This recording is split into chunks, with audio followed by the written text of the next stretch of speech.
And it's Ken Kraetzer for Cam Vets Media. We cover cadets, midshipmen, the military, and veterans. And we have a special opportunity. We're working with the Navy League on the commissioning on May 6th of a new U.S. Navy ship, the USS Cooperstown, which is going to recognize the 70 plus members of the Baseball Hall of Fame who are veterans.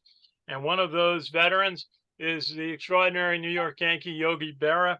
Um, Three-time MVP, wore 10 championships rings. Just an extraordinary player. And we have a chance to talk to his granddaughter. That is Lindsay Berra. And and Lindsay, great to talk with you. You've got a new documentary coming out, but just tell us, what is it like for you to realize that your grandfather is going to be recognized along with 70 other veterans with the commissioning of the USS Cooperstown? My dad and my brother and I are all really excited about the commissioning of the USS Cooperstown. My dad is a big history buff, and my brother is a high school history teacher. So they're just like thrilled to be able to go on the boat. And for me, Grandpa was very proud to have served his country. And, he was a first generation Italian immigrant, and he volunteered for the Navy in World War II before he had a chance to be drafted because he felt like it was his duty to serve his country. Like many men of that generation, he didn't talk much about his time in World War II, but I know that it was something he was very proud of, and it was something that very much shaped who he was as a human being afterwards. So it means a lot for my dad and my brother and me to be able to stand up there and represent Grandpa with anything related to the Navy, just because he was so proud to have been uh, a member of the Navy. Well, absolutely. He was on a ship right off of Normandy that on D-Day that was launching rockets to support the invasion by the U.S. Army and Marine Corps that day. And what an extraordinary member of the greatest generation. I have a 91 jacket, 91 jersey behind me because my dad was in the 91st Infantry that invaded northern Italy, liberated that part of the country, and always a proud Yankee fan. Now, tell us a little bit. You've got a documentary coming out on your grandfather called "It Ain't Over," and documenting his career. Tell us a little bit about this documentary coming out in May. So the documentary, as you mentioned, is called It Ain't Over. It opens in theaters in the tri-state area and Los Angeles on May the 12th. And then each week after that, through May and June, more cities will be added until it reaches a full national release. So definitely coming soon to a theater near you, no matter where you are.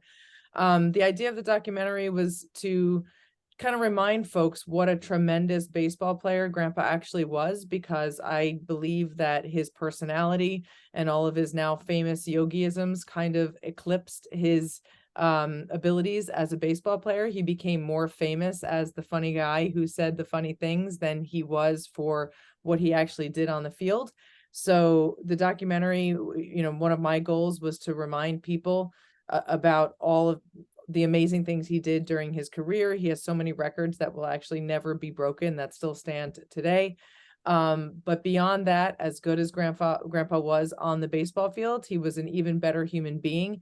And the documentary tells the story of his entire life, not just as a baseball player. It's about being a first generation Italian immigrant. It's about his service in the D-Day invasion. As you mentioned, he was on the USS Bayfield off of Omaha Beach. He was on an LCSS, Landing Craft Support Small, twin 50 caliber machine guns and 12 rockets on that boat. And he was a machine gunner, providing cover fire for the troops going ashore during the D-Day invasion. He was married to my grandmother for 65 wonderful years. He's a father and a grandfather, and the movie really tells the complete story of his life, and I can't wait for folks to be able to see it. I understand he was on D-Day. He was actually hit by some fire that came back at the ship and wounded in that situation. Did he ever mention that part of it? No, and he also didn't fill out the paperwork to get his Purple Heart because he didn't want his mother to get a telegram and worry that he'd been hurt. And I've been trying with no luck for about 10 years now to get that Purple Heart. For some reason, we have the front page of Grandpa's discharge papers, but we do not have his complete DD-214. And it allegedly was like burned in the archives fire in St. Louis in '73. And then some people told me it wasn't burned. I've gotten people all over the country involved in looking for this thing in different parts of the National Archives to find that DD-214 and prove that he's been wounded. And I have had no luck. So if anyone happens to know how to help, please reach out.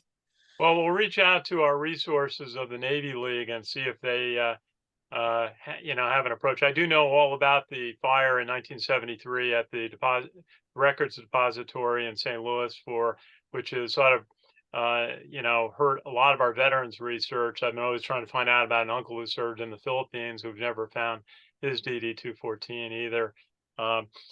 Tell us a little bit about, now I understand there's a special ceremony coming up on D-Day this year, and with the Yankees. Is something you can tell us about? Sure. On June 6th, this year, we have a Yogi Berra. The Yankees are hosting a Yogi Berra Day at the stadium, and it's doing a lot of things for us. So it is the Yogi Berra Museum and Learning Center's 25th anniversary, and they will be handing out their Yogi Berra Museum awards prior to the game.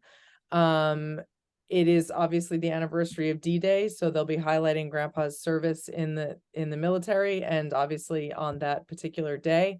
And they also will be celebrating the release of the documentary and showing the trailer. So I'm really excited to be there on June 6th. We have the folks who buy tickets through the museum get the Yogi shirt. I'm wearing the sweatshirt right now, Oh, actually. I got to get one of So those. when you We'll look in the promote that. when you look in the stands, we'll have a big block, hopefully of a couple hundred people wearing this shirt. So it's going to be a special day. It'll be a lot of fun. That will be something special to have, and we will promote that. And was there was your grandfather, what was he like when he got together with other veterans, other World War II veterans, perhaps? And I always see that there's a special bonding. Certainly, we see that in the veterans organizations that we're involved with. How was he when he got together with other veterans? So I don't know that I ever really heard him talk to other veterans specifically about the war. As I mentioned, he didn't talk about it much at all. I didn't hear him talk about the war very often. But my mother's father was in the 100th Infantry Division. He was an Army captain, and he actually lost a leg in World War II. He had 2 Purple Hearts, and this is my grandpa Dominic. I had 2 very special grandpas. But when Grandpa Yogi and Grandpa Dominic met each other, they were fast friends and they loved each other to death. And I think that it just, you know, knowing that the other was a veteran, there was just this instant camaraderie and respect between the two of them that really helped them become fast friends. It kind of took out that whole feeling out period. So, like a lot of those guys, when they know that you're a veteran or a World War II veteran in particular, it immediately there's an immediate bond. You don't have to spend as much time getting to know each other as you would with someone who's not a veteran. Absolutely. We see that all the time. Lindsay Berra, granddaughter of Yogi Berra, one of the great baseball players of all time, but also a World War II D-Day veteran of the United States Navy. Is there something special that you'd like the audience to know about your grandfather?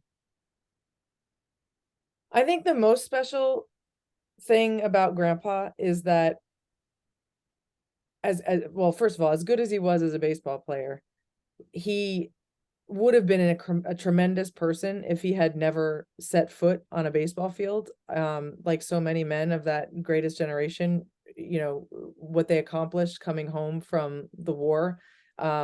And it didn't have to be being a baseball player, but having families and starting businesses. And somebody told me today, those guys who came home from World War II, they made everything that we use today, and they're not wrong. They were like, the ingenuity was tremendous, and they just sort of came home driven to make something of the rest of their lives. And I think with Grandpa, it was just because he was so profoundly grateful for the chance to live the rest of his life when so many other men were killed in World War II and didn't have that chance. So he was a special human. And then the other thing is, as great as he was on the baseball field, I just think he was just a better human being in general. He treated everybody with the same kind of decency and respect and humility. It didn't matter who you were, if you were the president of the United States or his dry cleaner or his granddaughter. We all got the same Yogi Berra. I say a lot that as good as he was, you know, he was the best at what he did without ever for a second thinking he was better than anyone else. And you saw that very much in his interactions with people, no matter who they were. And that's a really nice quality in a role model. There was absolutely no ego with Grandpa. He was just kind and compassionate and warm and caring to everybody that he encountered. And it's amazing that like all that love that he put into the world kind of came back to him in spades, because I hear stories all the time from people who met Grandpa or didn't meet Grandpa, telling me how much they loved him and were inspired by him, and that's really special. Well, Lindsay Berra, we appreciate a few moments of your time today to hear your stories about your grandfather, Yogi Berra, one of the 100 greatest baseball players of all time, and a member of the National Baseball Hall of Fame, and one of the 70 veterans that the USS Cooperstown is named for. Is going to be commissioned on May 6th, and we'll look forward to seeing there. And also Yogi Berra Day on June 6th at Yankee Stadium. Tickets available from the Yogi Berra Museum. Great to spend a few minutes with you today. Thanks so much, Ken. Our pleasure. Good to see you. This is Ken Kraetzer for Cam Vets Media. We cover cadets, midship, and the military and veterans proudly since 2008. Thanks for watching.